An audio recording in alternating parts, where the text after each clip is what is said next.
Hello, and welcome to another episode of the ARM Viewpoints podcast, where we explore topics at the intersection of AI and human imagination. I'm Brian Fuller, your host, and today we're diving into the expanding role of real-time operating systems and edge AI in a world that's moving faster and smarter than ever. From flashing LEDs to running machine learning models, the microcontroller has come a long way. And no one knows that evolution better than today's guest, Richard Berry, creator of FreeRTOS and head of IoT technology strategy at AWS. Joining me as well is John Thompson, who leads software engineering for ARM's IoT line of business. Together, we explore how FreeRTOS, ARM's new Cortex A320 core, and AWS Greengrass are redefining what's possible at the intelligent edge. Let's jump right in. Gentlemen, welcome. Before we get started, it occurred to me that some of us, probably not John, have been in this industry since the days when you could get a microcontroller to flash an LED was a big deal. And now they're handling machine learning models, running anomaly detection, and doing all sorts of amazing things. So the march of progress is astonishing. And the superstructure around this is nothing short of mind-blowing, I think. Now, you're going to tell us about that throughout this conversation, but first, tell us about yourselves, and let's start with our guest of honor, Richard. Take it away. So if you want to make me feel old, my first microcontroller project, I think, 256 bytes of RAM. So there we go. You don't look that old. So I sound like one of the people I used to talk to that told me about the days of punch cards. Anyway, I'm best known as the original author of FreeRTOS, which I'll tell you a little bit about today. And been working on that since around 2002, not exactly sure when. The first kind of mark in history is 2004 when it was registered on SourceForge. This predates Git, of course. It was in SVN. In 2016, I joined Amazon Web Services, Internet of Things, AWS IoT. And I'm currently working as the head of IoT technology strategy, amongst other things. And FreeRTOS, still working on FreeRTOS. It's part of the AWS Edge software family, I should say. Got it. John, over to you. Thanks, Brian. John Thompson. I run the software organization at ARM within our IoT line of business. And as you alluded to in the intro there, IoT these days, at least within ARM, has a strange definition because what we're talking about today is a lot of capability that certainly I don't think I necessarily think aligns with people's traditional view of the IoT market. We're talking about a lot of machine learning capability and a lot of really incredible things that we're bringing down to the edge. In my part of the organization, we look after the software that we deliver alongside our IP that we bring to market. So we work a lot on the reference software applications that we provide with our IP and with our subsystems, and also look a lot at developer experience. So what kind of tooling do we need to be able to provide with the products that we bring to market to make sure that we're not just looking at the architectural capabilities of the products that we're delivering, but also making sure that those capabilities are really accessible by everyone who's consuming them along the value chain, from device vendors that may be deploying that IP, but also to developers as well that are interacting with that capability and really looking to squeeze more performance out of the devices that they're deploying. Do you ever sleep, or is that not an option? I've been known to sleep. It has happened, maybe less and less these days, only because we're working on a lot of very cool things. But I'm very fortunate. I have a great team of people around me, and I think at ARM more broadly, we're surrounded by fantastic people. So if I don't sleep, it's for good reasons. It's because it's a very stimulating place to be. Yes, indeed. Yeah. Yes, indeed. I think we're both motivated by trying to abstract away some of the complexity and get customers' applications to market as quickly as possible, I think. Well, speaking of complexity, this particular episode is an easy one for me because you guys get to talk amongst yourselves because you're the experts. So I'm going to hand it off to John, and I'm going to listen eagerly. Fantastic. Well, I think, first of all, thank you, Richard, for taking the time to join us. For people who are listening that may not be familiar with the background of FreeRTOS, can you tell us a little bit about what FreeRTOS is and how the role of FreeRTOS within AWS and the role it plays as part of AWS's services? I like to think the name is kind of self-descriptive here. The free part is easy, MIT licensed, open source, so it's very, very liberally licensed. Again, trying to make things easy for people to use it. MIT licenses generally on companies' approved lists already. The RTOS side of it, or real-time operating system side of it, is more up for debate, I would say. It's designed specifically to be very small and simple. It's delivered as C source code. To use it, you would build the source code, hopefully make that simple as well. So there's no dependencies on anything other than the C library. And you would statically link it into your application. So it provides a real-time scheduler, inter-thread or tasks, as we say, inter-task communication primitives, that kind of thing. We say tasks rather than threads just to avoid confusion. There's no concept of virtual memory. We kind of stay away from that because there are lots of systems, Linux for one, which are serving that market very well. But if you think of an operating system as being separate, the operating system being separate from your application, in the real-time space, you can think of systems like QNX or VxWorks. It's not like that. So many people would just refer to it as a kernel or scheduler. How does it relate to AWS? Well, for many years, it was delivered or provided just as a kernel. And as you imagine with an open source project, it kind of gravitates towards solving its users' biggest pain points. It's very much kind of driven by the user base. So we started integrating other libraries, in particular UDP and TCP.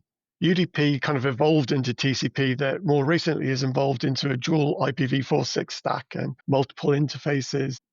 It started in that kind of connectivity direction. And I should say even the TCP stack's designed to be very small and hopefully simple, and became very popular. Many, many devices running FreeRTOS, many devices connecting. AWS have an IoT service, so there was a kind of symbiotic relationship, if you like, in us coming together. AWS IoT are obviously motivated to make sure that devices can connect to their service quickly, but very importantly, securely as well. So AWS bring investments in doing things like memory safety proofs and security certifications. More recently, actually, a safety certification, which is all the work's been completed for. We're just waiting for the feedback from the assessor. And then on the other side, the FreeRTOS community get a deliberate kind of distribution model where we try and make sure that everything in the FreeRTOS bucket is completely independent. There's nothing specific to AWS about TCP or TLS. And they get the benefit from those investments that Amazon make without having to be an Amazon customer. Like I say, you can use FreeRTOS for any application you like, connect to any cloud service you like. Obviously, we would prefer you connected to AWS. RTOS in general, I suppose, is something that people more often associate with microcontrollers. What are the kind of use cases that you see where people are looking to deploy FreeRTOS, perhaps on a Cortex-A core, as opposed to on a microcontroller, as we may have seen in the past? Yeah, this comes to what we were saying in the intro there about, or implying at least, of the increasing complexity. So FreeRTOS was, or the kind of sweet spot, if you like, was the 32 microcontroller, because they are big enough to run an application of a complexity which actually benefits from multi-threading. I mean, FreeRTOS will run on 8 bits as well, but often you think, well, why would you? You're probably adding complexity rather than removing it. Following what is requested by the community, some years back, low-end Cortex-A microcontrollers as well, and so I still think 32-bit is the majority of applications. But where you have applications where you need real-time behavior, high throughput, more and more of ML applications. So if we are looking at industrial automation, machine control, some cameras that have ML built in, automotive applications. There's as applications require more compute and particularly more data, and the capabilities open up these broader use cases. That's really where we're seeing the Cortex-A use with FreeRTOS as well, often in combination with Linux in multi-core SoC. And in that example, what's the relationship between the RTOS stack and the RichOS stack? Does it tend to be use cases where you're seeing the RTOS behaving in a way where you're requiring isolation, or do you see a level of interaction there on the system where you may be looking for certain behaviors or certain actions on a system, which then prompt you to interact with the cores that are running a RichOS? Yes, so Linux is obviously a very comprehensive system. Lots of people are familiar with it. And if I always like to think that most applications, the majority of the requirements are not real time. Depending on your definition, of course, that's a whole other debate. But when you boil things down, even real-time applications, the hard real-time requirements are normally minimal. So that kind of split of benefiting from all of the infrastructure and the knowledge that Linux brings, but still be able to use an SoC to isolate those requirements which are truly real time. That's I would say the majority of use cases. You can get the graphics and the networking and all that from Linux fine. There are other, I would say, edge cases as well. One is functionality on a core where it's much easier to reason about if you need to prove the schedule ability, which is a word I always struggle to say, or if you need to isolate code which perhaps needs a higher assurance level. So that's another use case. And also power management as well, where you can leave a real-time algorithm running and just wake up the more capable cores, when they're needed. So it's quite broad use cases. That's great. That's really interesting.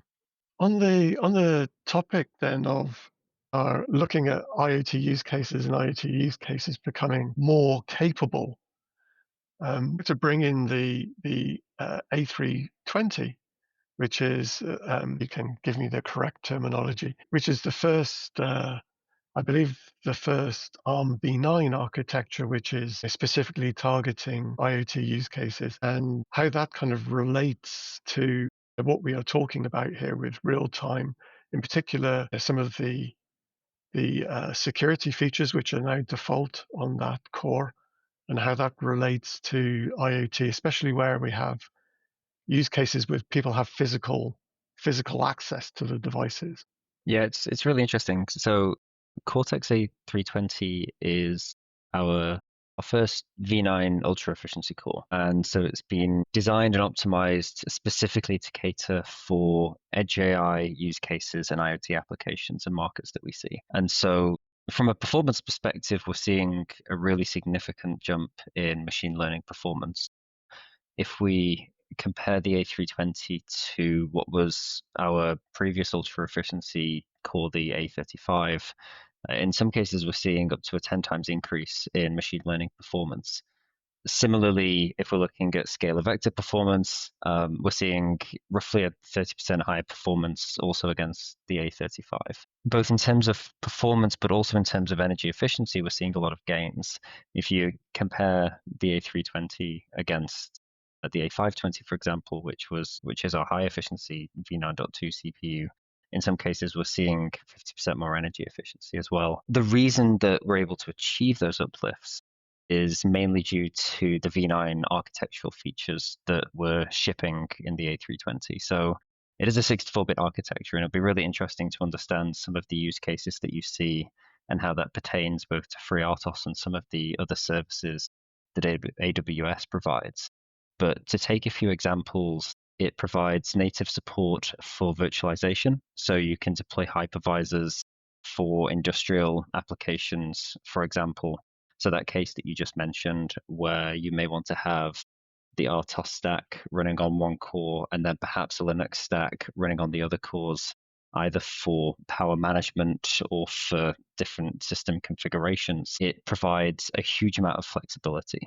So positioning the A320 as a product where we can deploy both rich operating system stacks such as Linux or Android, but also RTOS stacks such as FreeRTOS is really interesting. You mentioned security capabilities as well, and we can touch on that a little bit later on. The markets that we're interested in within our part of the business within ARM, we get a lot of demand for the energy efficiency features that I just mentioned, but also security capabilities that are aligned with both industry standards and use cases that we see in areas such as industrial automation, potentially some robotics use cases as well. And there's a sweet spot there where you need really high compute capability, but you still want to have determinism and you still need to have a comprehensive security capability that you can bring to market as well. So it probably also lines up nicely with the kinds of requirements that you might have from AWS. So when you're looking things such as device fleet management or integration with AWS Cloud, that might actually be a good segue actually for you to tell us a bit about some more services within AWS. I know you're responsible for Greengrass as well within AWS, and it'd be really interesting to understand the kind of things that you're looking at with AWS Greengrass and how that might be relevant to some of the markets that we're targeting with the Yeah, it's interesting where we have a device which is more compute power but lower power budget. And at first glance, you say existing applications can run at lower power cost, especially if they can do their work much faster. But of course, the reality is, as we all know, that more likely, those extra capabilities will all be used up by running more powerful applications, especially in the AI world. It'll be interesting to see, just again the step changes in the experience we can bring to edge devices using the extra capabilities there. I've talked about FreeRTOS, but FreeRTOS is part of a continuum of products which actually starts with the libraries I mentioned earlier. Everything other than our TCP/IP stack is independent of the operating system on which it's running. In fact, they'll run without an operating system, even just bare metal. And then we have various products which use the additional capabilities of the devices they target to really kind of raise the abstraction level. So when we talk about something like FreeRTOS, it's adding in that multi-threading. Then we have some products which are encapsulating everything that's required for a secure connectivity, including all the provisioning workflows. How do you get the credentials onto devices to make sure they can authenticate? So there we have a product called ExpressLink, which actually puts all that onto radio chips with a very simple interface. Then what you were alluding to after that is Greengrass. So Greengrass allows you to do several different things to make your life simpler, including lifecycle management, over-the-air updates. If I was to summarize it as succinctly as I can, I would say it makes your operating system kind of cloud native in a way. So it provides the connectivity, the authentication for you. But it allows you to the lifecycle management, not just of applications, but also of ML models. And this is just part of it because it also allows you to run Docker containers, or you can run native applications in Greengrass and make use of the communication services it provides for you. So if I carry on past ExpressLink in our continuum of products, we have a new implementation of the nucleus for Greengrass, which is written in C++. And I say that's a new implementation because the full Greengrass product is written in Java. So now you can see that we have a series of products of like a continuum that build on top of a common code base up to Greengrass Lite, Greengrass Nucleus Lite. And then you can take that step change if you're running on a maybe a gateway or something which is much more capable. In fact, some of our industrial edge devices are running Greengrass as well, Greengrass v2 with the Java product. So it's a kind of horizontal product. It's not giving you any vertical specific functionality, but the intention is to make it much easier to do a lot of the undifferentiating work, some of the more nuanced pieces that just allows users to get on and just focus on their primary core value. And what kind of things do you need to be exposed to in terms of device capability? Are there any standard capabilities on a device that need to be met in order for it to be running Greengrass, either the Java version of Greengrass or Greengrass Nucleus Lite? Yeah, there's quite a big jump in the system requirements here. Glad you brought that up, actually, because I should have mentioned it. Thanks for that. So the Java version, you need about 256 megabytes of disk space, 96 megabytes of RAM. So this is why I was saying, sort of gateway devices, that kind of thing, and more powerful cameras, IP cameras. Greengrass Lite really fits into things like metering, low cost cameras. So rather than the gateways, we're looking at embedding into devices themselves. It requires about 5 megabytes of RAM and about 5 megabytes of disk. So you can see it's a big jump. It's much bigger than FreeRTOS, which is you're looking at 100, 200 kilobytes, up to Greengrass Nucleus Lite, 5 megabytes, and then there's a big jump up to Greengrass V2 at 96 megabytes. But I think that fits the kind of product families that we see quite well.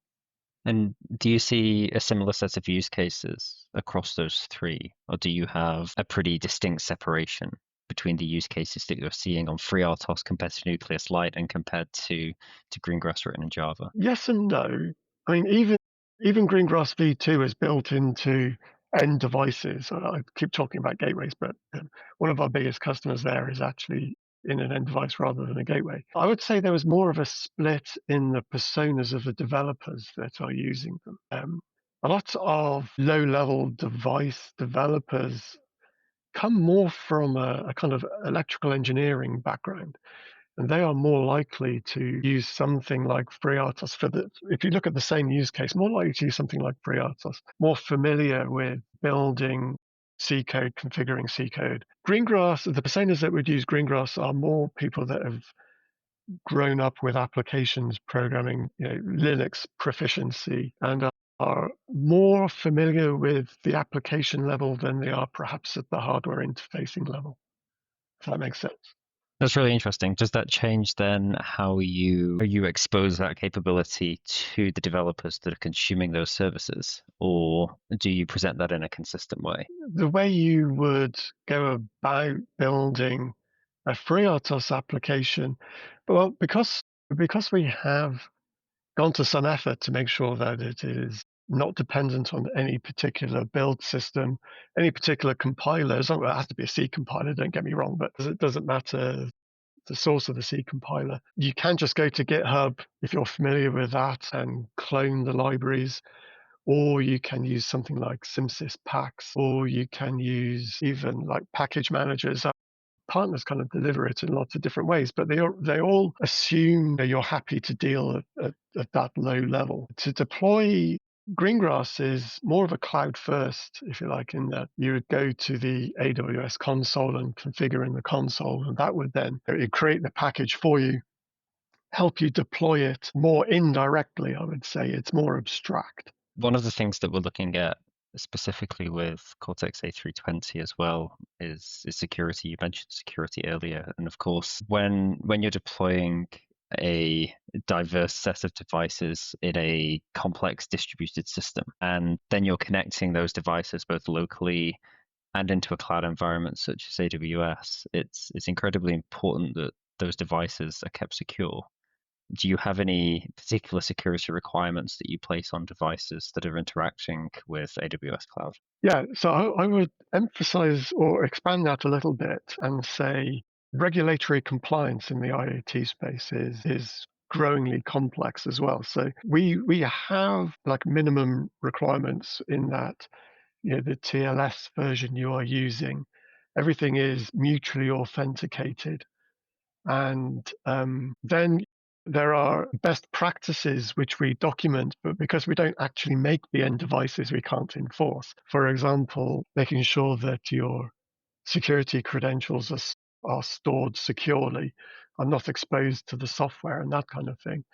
So any connectivity to AWS IoT, AWS's first priority is always security. But beyond that, our customers are having to comply with regulation, which is coming in. One of my desires for the future is that a lot of these regulatory requirements that are coming in actually unify in some way, because they're very fragmented at the moment. I think there's, obviously a recognition that security is becoming more important, and regulation is always a way of enforcing that.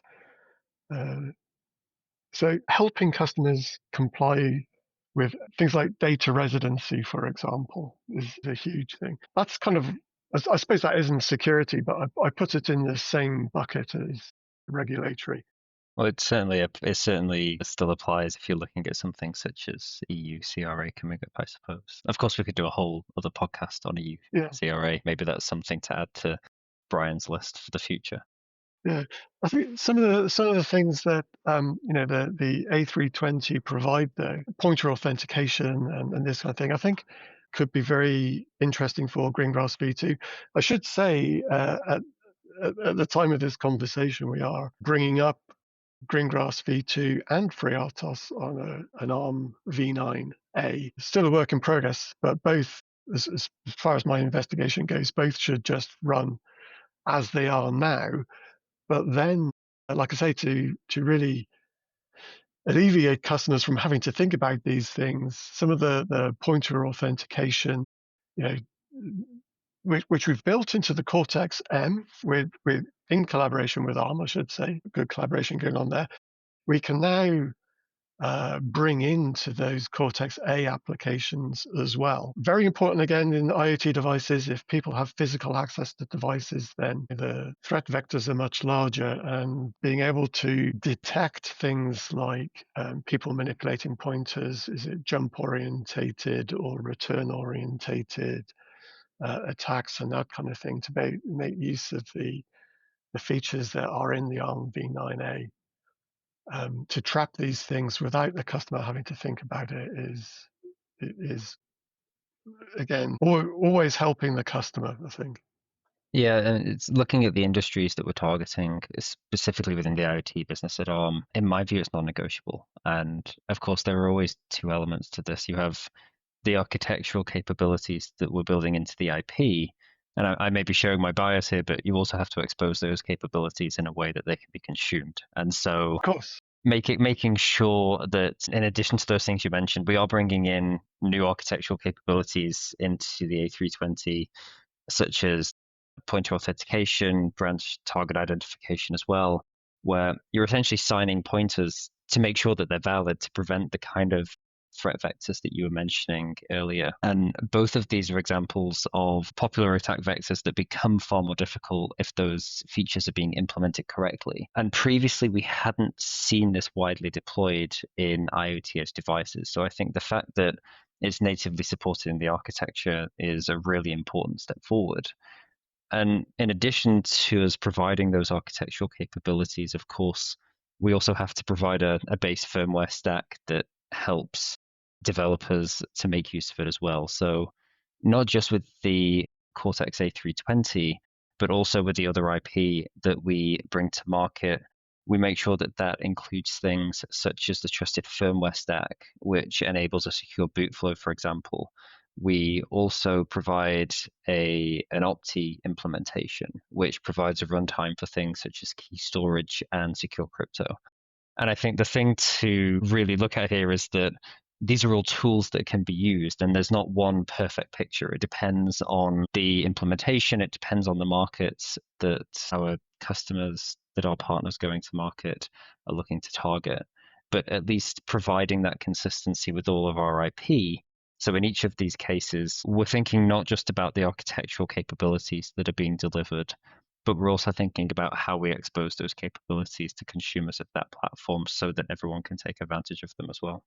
Earlier, I said that we don't actually make the devices, so we can advise people what to do, but we don't actually see what they do. And am I right in saying that a lot of this pointer authentication is just a compiler flag, and then you have it. So that's a big help. A big help to customers. If you think about how customers get things wrong, a lot of these security things, like I say, are quite nuanced, quite mathematical, and require additional configuration. And to be able to just say, switch this compiler flag on, and then you're getting all these benefits is real step forward in usability and protecting everyone, really protecting customers from themselves, even if they get these things wrong. Yeah, absolutely. I think you mentioned non-differentiating before, and that's a balance that we have to be wary of at ARM with a lot of things that we do, because each partner's version of non-differentiating may be slightly different. So we can't necessarily say to partners when they're bringing device to market, they have to support things such as secure boot, or they have to support things such as UEFI capsule update. That's not our job. Regulation may enforce some of that in the near future, but that's not our position to do that. But what we can do is we can provide all of the mechanisms that make sure that when that regulation comes into effect, or when licensees of that IP see use cases or have customers that do require that functionality, it's as easy as possible for them to implement it if they have to do something at all. In fact, in the example you just mentioned, you probably have to disable it rather than going to enable that flag in the compiler. So it is a good example of how we're raising the bar. And I think it's really important that we think about it in that way. Security is never going to be a solved problem, but making sure that people have the tools available to them, making sure that we're raising the bar as much as possible and making it easy to deploy those capabilities is really important.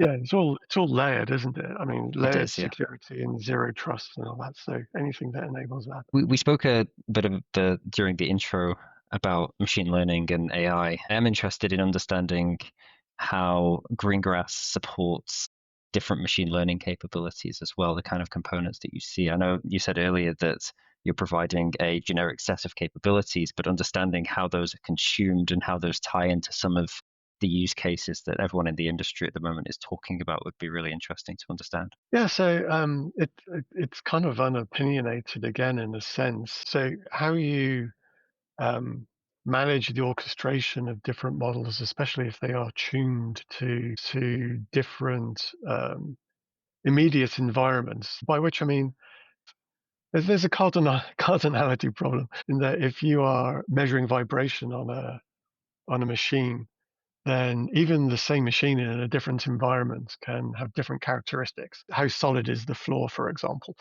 that the machine is running on? What's the acoustic environment that it's running in? So how you manage the kind of cardinality of fine tuning models and deploying them to the correct devices, it can help a lot there. Use cases where we see kind of growing usage is as there is more compute done at the edge and more data involved, always more data, then not allowing a cloud connection to become a bottleneck or just reducing the cost of the cloud connection. Growing number of use cases where ML is, you can store things locally on Greengrass, and then ML is used to look at a large data set and then just select the pieces which are of importance and only send that to the cloud. So that's another growing use case. And as I was saying before, anything which is kind of Docker based, it can help you with as well. Plus, reporting back telemetry and knowing how your model is performing through that telemetry. It's the plumbing around the application that's using ML. Did that answer your question? I'm not quite sure. That did answer my question. I have one more question, though. I think I'd be really interested to get your view, because you have such a wide view of the industry, and it would be really interesting to understand what you see as the future trends that are coming in some use cases that you're beginning to see that either you didn't expect or that that are making you stop and think a little bit? Where do you think we're going to be in a few years' time as we're speaking about all of this capability that we're bringing in? So that's an interesting conversation. I suppose I've just alluded to that a little bit already in the when I was talking about the way ML is being used more and more. I mean, it has been for a while, but more and more in this, allowing you to store more at the edge and still get the benefit from sending data to the cloud. So here I'm also of an age, as I alluded to before, where there are some cyclical trends that you see. So we can extrapolate and say those trends will continue, and in particular how compute moves between accessing remote compute and local compute. So if you think of where we have, going back a bit, mainframe computers and how that moved as technology progressed and the cost came down, and then we had desktop computers, and then with the cloud, the scalability and the pay-as-you-go model and all those things, and just a huge compute, things kind of moved back to the cloud. And then, especially in the real time, we're coming back to, as we've been talking about in this podcast, in this conversation, how we're doing more at the edge again. We just think, well, we can almost predict and say, well, what's the big growing cloud workloads at the moment? Then we can see, okay, there's AI, ML, large language models in the last few months, and particularly multimodal models, just how that's evolving, and say, okay, as technology evolves, then that's going to move to the edge. For all the normal reasons, closer to the data, make faster decisions, latency, data sovereignty, all the things that are driving that trend already. And then we have devices or cores like the Cortex A320 that are going to, we're starting to see how we can move these models to the edge more and more already. I would say one of the, if we try and think about what that's going to look like or what the result of that is going to be, then I think, how can we use multimodal models at the edge? Low power. So let's go really low power and think about wearables, medical devices, fitness trackers. If they are able to perceive what's going on around them, maybe there's a camera which is looking at what you're eating, maybe at what you're drinking even, and then it's measuring your calorie burn rate because you're walking or cycling, or what your heart rate's doing, and then give you a personalized fitness plan, either a dietary plan or how much exercise you need to maintain a weight or a goal or whatever it is you're trying to do. Now, today you can do that, of course, but you have to enter all this information manually, right? And people cheat, of course. So I think that's really where I see things going, and I don't think it's going to be that long either. I'm inclined to agree. I think the seeing more intelligence distilled into devices with very, very small power envelopes, and also you alluded to it in your description, but the context that's required in order to make more intelligent, reasoned decisions whilst taking in that input. So rather than just taking in data and then saying, well, in order for this to be processed, we'll have to send it to the cloud and then we'll get the result back. I think having a greater level of intelligence at the edge and being able to take in context of your surroundings will be really, really fascinating. Although I hope I won't be judged too harshly for my breakfast croissant in the morning by whatever's looking at my breakfast plate. The other way that can go, and we are seeing this a little bit, is clusters of devices. So having low power devices which are able to perform one piece of perception somehow, but directly communicating, you're getting a broader picture, a greater situational awareness by directly communicating with other devices that have another view of the world and building up a picture like that. Again, without a cloud hop or using the cloud when there is something significance in their situational awareness. Yeah, it's fascinating. That's really interesting. I think this is a good opportunity to thank you for your time. We could talk about this for hours and hours, but this has already been really, really interesting. So thank you so much for coming to speak with us, and thank you for your contributions. Thank you. No worries. Yeah, gentlemen, it's been like listening to two great musicians talk about their craft. So from the sidelines, I add my thanks. Thanks, Brian.